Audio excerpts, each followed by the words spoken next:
Supreme court ने उत्तर प्रदेश मदरसा शिक्षा board अधिनियम 2004 को पूरी तरह से संवैधानिक मानते हुए इसे वैध करार दिया है। सुप्रीम कोर्ट की 3 जजों की बेंच ने इलाहाबाद उच्च न्यायालय द्वारा इस अधिनियम को असंवैधानिक करार दिए जाने के फैसले को पलटते हुए कहा कि यह कानून संविधान के अनुरूप है और इसे असंवैधानिक नहीं कहा जा सकता। इस फैसले ने मदरसा शिक्षा के नियमन को लेकर लंबे समय से चल रहे कानूनी विवाद को समाप्त कर दिया है। इलाहाबाद उच्च न्यायालय ने 2022 में उत्तर प्रदेश मदरसा एक्ट 2004 को असंवैधानिक करार देते हुए कहा था कि यह कानून धर्मनिरपेक्षता के सिद्धांतों का उल्लंघन करता है। अदालत ने यह निर्णय दिया था कि राज्य द्वारा मदरसों पर निगरानी रखना और उनके पाठ्यक्रम को नियंत्रित करना धार्मिक स्वतंत्रता और अल्पसंख्यकों के अधिकारों का हनन है। अदालत का कहना था कि यह कानून धार्मिक अल्पसंख्यकों के अपने शैक्षिक संस्थानों का प्रबंधन करने के अधिकार का उल्लंघन करता है, जैसा कि संविधान के अनुच्छेद 30 में दिया गया है।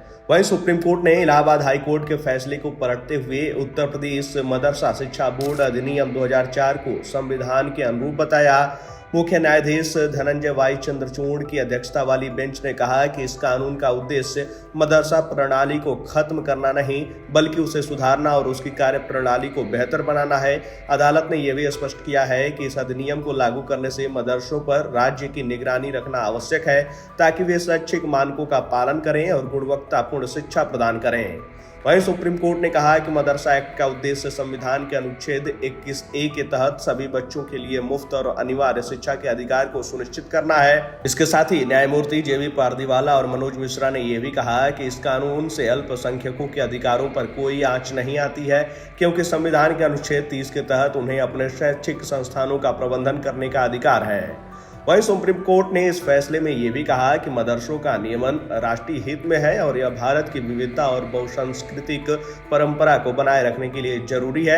अदालत ने मदरसा एक्ट को इस प्रकार से देखा है कि यह न केवल अल्पसंख्यकों के अधिकारों की रक्षा करता है, बल्कि इससे पूरे समाज में शैक्षिक स्तर पर सुधार की संभावना भी बनी रहती है। वहीं सुप्रीम कोर्ट के इस फैसले के बाद अब उत्तर प्रदेश सरकार को मदरसों के लिए उचित सुविधाएं और गुणवत्तापूर्ण शिक्षा सुनिश्चित करने की जिम्मेदारी और बढ़ गई है।